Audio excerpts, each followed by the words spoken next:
Umar, baik.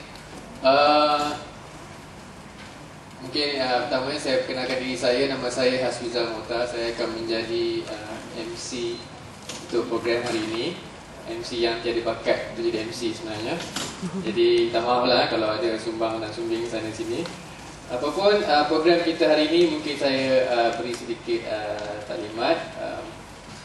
Kita akan sentuh 3 tajuk utama pada hari ini, ya. Intervensi pendidikan awal, itu yang pertama. Yang kedua, kita juga akan bincangkan pendidikan persekolahan ataupun education, dan juga sedikit perkongsian maklumat mengenai perancangan kewangan ataupun financial planning. Okey.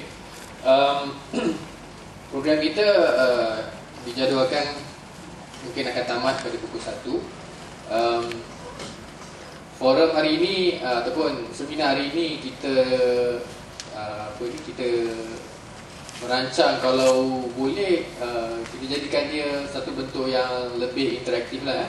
Kita ada panel yang akan berkongsi pengalaman dan juga pengetahuan, tapi kita buka juga, mana kata kita welcome ataupun kita open kepada members of the floor kalau nak memberi pandangan, memberi cadangan dan sebagainya, supaya kita sama-sama dapat berkongsi maklumat dan juga ilmu.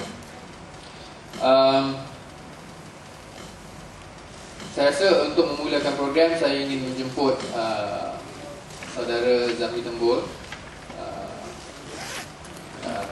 ketua kami di Autisma Malaysia, untuk memberikan sepatah dua kata haluan dan kata haluan.